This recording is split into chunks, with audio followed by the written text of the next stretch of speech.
Continuamos con explicaciones y comentarios acerca de los capítulos del 13 al 17 del libro de Ezequiel. Estamos en el capítulo número 13 y ahora vamos con el versículo número 14, que dice: «Y destruiré la muralla que habéis revocado con barro y la igualaré al suelo». La muralla revocada con barro, como les comentaba, es el edificio social, levantado al margen de la ley divina, en la cual pues habían depositado su confianza los fariseos. Podemos entenderlo como la construcción de un sistema político y económico, como por ejemplo el comunismo, con el cual ellos decían negar la existencia de Dios y lograr la completa armonía en la sociedad, incluso la desaparición de los pobres y de todas las clases sociales. La igualdad, que es algo contra natura, porque la igualdad no existe en ninguna forma de naturaleza. Bueno, todo esto refleja entonces un acto de profunda idolatría y vanidad. Por eso es el castigo. Mientras nosotros no nos preocupemos por Dios y de su gloria como hijos amantes y felices, tal es la constitución que Cristo nos dejó en el Evangelio. Pero Él mismo nos hizo saber que no sería aceptada y que cuando Él venga será prácticamente un hecho que no habrá fe. No hallará fe en esta tierra. Lucas 18:8. ¿Cuán bien se ha dicho que la Biblia juzga a nuestra época? Versículo 17. A partir del versículo número 17 nos habla contra las profetisas mentirosas. No solamente había profetas, no solamente había hombres falsos profetas. Aquí nos habla de profetisas, como de adivinas. El Antiguo Testamento menciona 4 profetisas: María, hermana de Moisés, en el Éxodo 15:20, Débora en Jueces 4:4, Holda en el cuarto libro de Reyes, capítulo 22, versículo 14, y la mujer de Isaías en Isaías 8:3. Todas ellas fueron mujeres correctas, pero también había falsas profetisas o malas profetisas. Como se deduce del presente pasaje, no faltaron tampoco falsas profetisas. No por el hecho de ser mujeres dejaban de ser perversas, como los hombres. Eran pitonisas, agoreras, sortílegas, que prometían la salvación.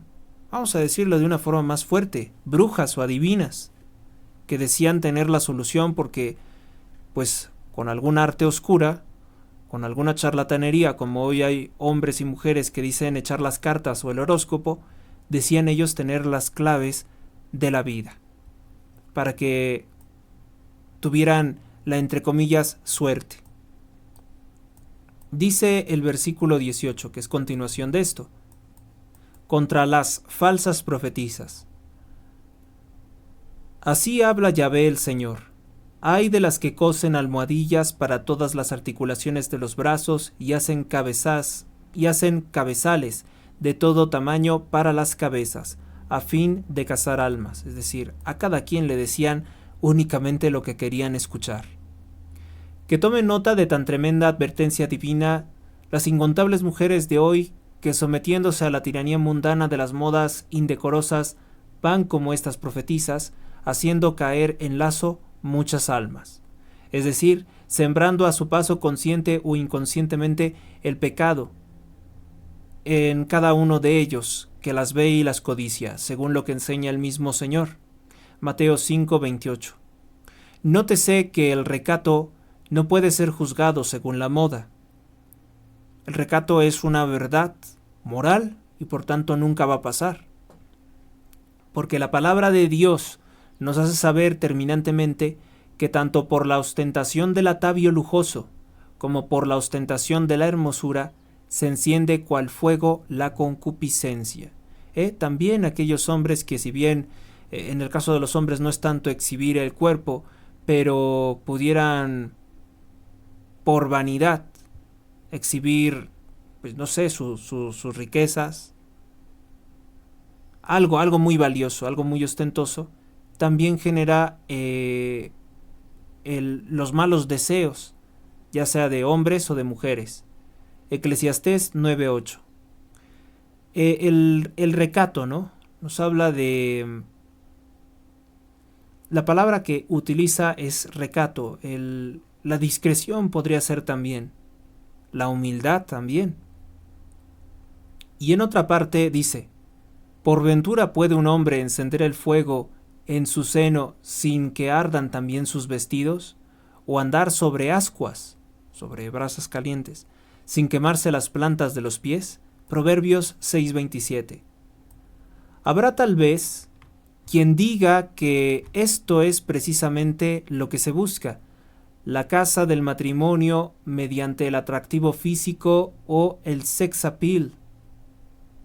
En sex appeal ya se utilizaba esa expresión, o la conocía bien el estudioso de la Biblia. Y para ilustrar a las que así pensaren y salvarlas de la ruina de un hogar desdichado, porque no se construye un hogar dichoso con esto, la sabiduría de Dios da también textos definitivos para los cuales no puede existir ni entre esposos ni entre amigos ni un vínculo durable sin el afecto fundado en lo espiritual. Todo unión en Cristo. Parece ser que hay una declaración contra el nudismo en Eclesiástico capítulo 29 versículo 28 y también contra el lujo femenino en Isaías 3:16.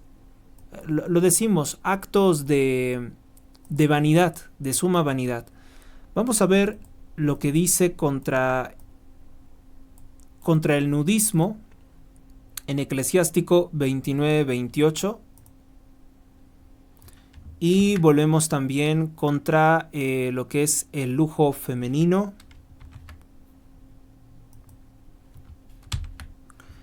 Creo que tengo un problema de conexión. Ya está. Nos habíamos ido un momento.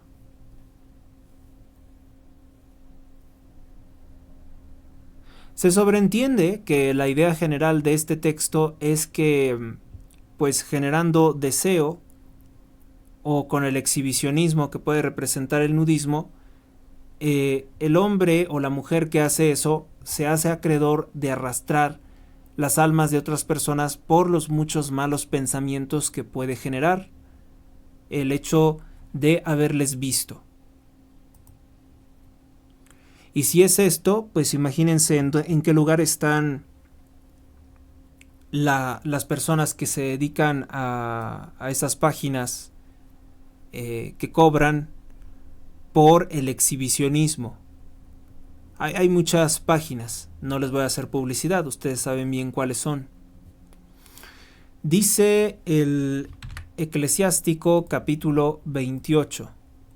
Eclesiástico capítulo 29, versículo 28. Yo creo que hay un error porque este solamente llega hasta el 23. Probablemente era el 23.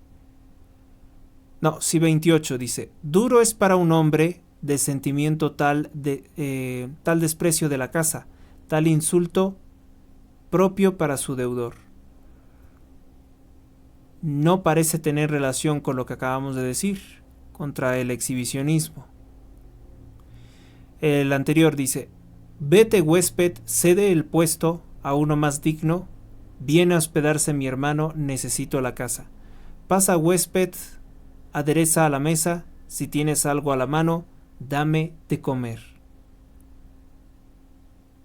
Yo creo que era otro capítulo, otro versículo, porque este capítulo particularmente no se ve que trate de esto.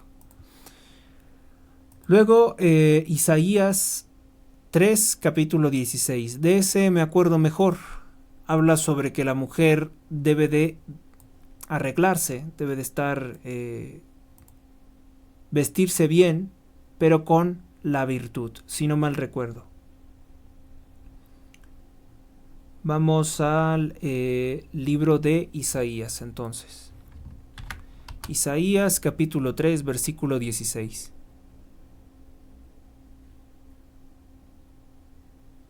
Por cuanto las hijas de Sión son altivas y andan con cuello erguido y ojos desvergonzados, que caminan como si danzaran, haciendo sonar los adornos de sus pies. Por tanto, el Señor herirá con sarna la mollera de las hijas de Sión, y Yahvé descubrirá su desnudez, es decir, sus vergüenzas. O sea, aquellas cosas que tanto ellas han tratado de ocultar, pero que si las conociera el mundo, las podría dejar en una muy mala situación. Vamos entonces ahora con el versículo número 19, que nos dice lo siguiente: Vosotras me profanáis delante de mi pueblo por un puñado de cebada y un bocado de pan, haciendo morir las almas que no deben morir, y salvando las almas que no deben vivir, mintiéndome a mí, dice, mintiendo a mi pueblo que escucha la mentira. Bueno, hay también mucha mentira en aquellas mujeres y hombres que proponen un estilo de vida anticristiano y lo pregonan como el más feliz, haciendo morir las almas que no deben morir y salvando las que no deben de vivir. Estas últimas son las referidas en los versículos 22. Es decir, los impíos a los cuales ellas envalentonaron con sus falsas doctrinas, en tanto que afligen a los justos. San Pablo, que no olvida ciertamente a las mujeres que con él trabajaron por el Evangelio, en Filipenses 4:3, les hace, empero, presente que por naturaleza y por voluntad de Dios han de guardar sujeción al hombre, en primera carta a los Corintios 11:3 y 10, Efesios 5:22, Colosenses 2:18, Génesis 3:16, y que no les corresponde en la iglesia la misión de enseñar, ni se les permite, es decir, esto de sacerdotisas, no, primer libro de Timoteo 2:11, por lo cual guarden silencio porque no es permitido a ustedes el hablar, sino que estén sujetas, como lo dice también la ley. Y si quieren aprender algo, pregunten en casa a sus propios maridos. Primera carta a los Corintios 14:34. Pero hoy las doctrinas del feminismo dicen cosas muy distintas. Cosas con las cuales nadie puede estar de acuerdo, como el hecho de que si un hombre pretende darle un consejo o una breve instrucción a otra, es una forma de machismo y opresión. ¿Por qué sería eso? Entonces, si una mujer a mí me instruye en algo que yo desconozco, ¿será eso acaso opresión? No.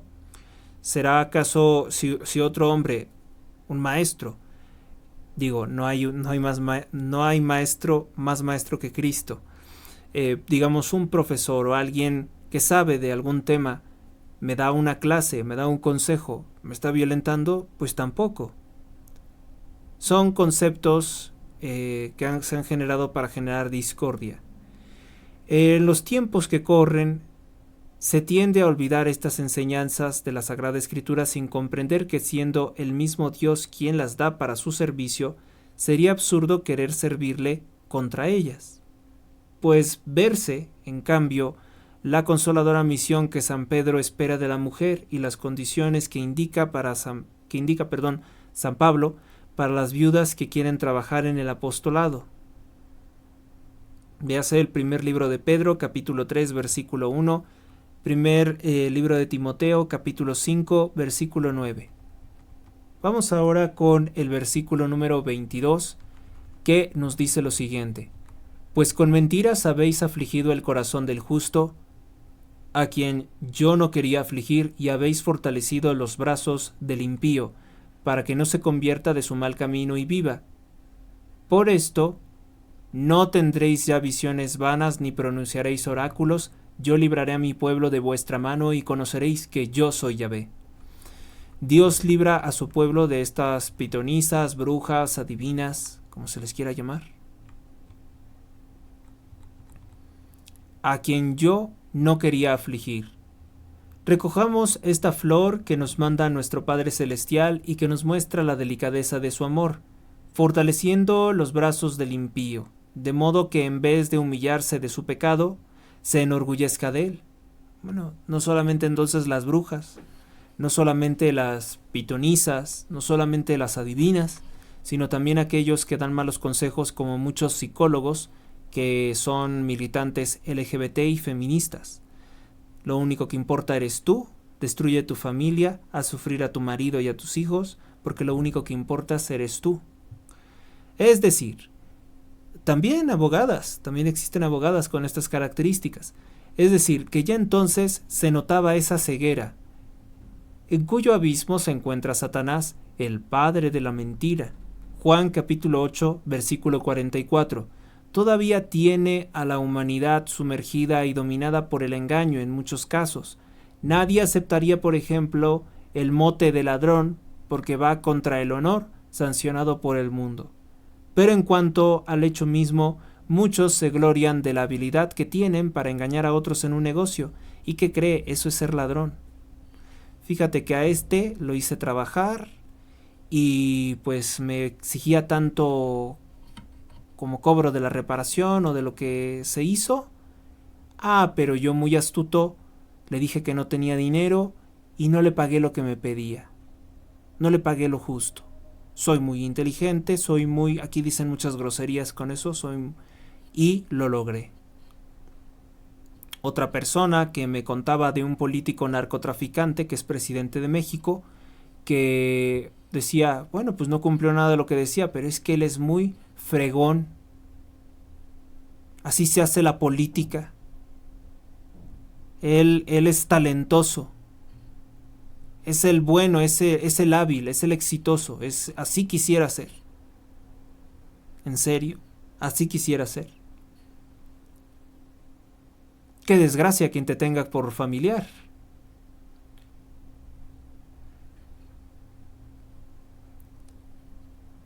No les gusta entonces la palabra ladrón, pero la tienen con honor.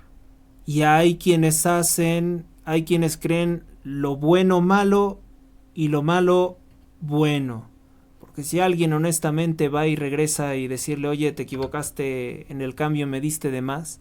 Ay, qué estúpido eres, ¿cómo se te ocurre regresarle el dinero?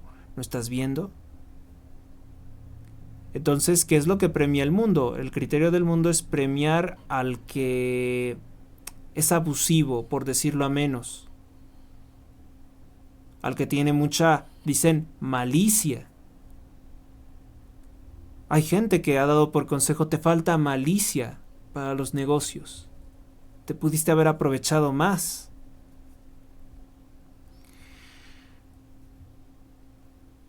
Ya tendrán su paga. Pero en cuanto al hecho mismo, muchos se glorian de la habilidad que tienen para engañar a otros en los negocios, y más aún si tienen, como aquí vemos, falsos profetas o profetisas que les aplauden lo que han hecho. ¿Y cuántos no se glorian de haber engañado a su mujer, haber engañado a una mujer para seducirla, haberla llevado a circunstancias de intimidad? ¡Qué hábil es! ¡Qué talentoso es este hombre!, ¿no? Qué hábil, qué envidia, porque pues pudo seducirla y obligarla a hacer lo que incluso no quería. ¿Y a eso cómo se le podrá llamar, no? Eso tiene otro nombre, tiene otra palabra, fornicación. En tanto que la víctima, lejos de gloriarse, queda deshonrada. Pero en la actualidad existe una ceguera, la ceguera, son tiempos oscuros, son tiempos de mucha ceguera, diabólica, aún gloriarse de no conocer a Dios. Hay mucha gente que se gloria de no conocer a Dios, o que sí lo conocen pero que no viven conforme a sus mandamientos, porque pues vivir conforme a sus mandamientos no sería nada de esto. Fin de explicaciones y comentarios acerca de este capítulo número 13 del libro de Ezequiel. Continuamos después con los comentarios y las explicaciones del capítulo número 14.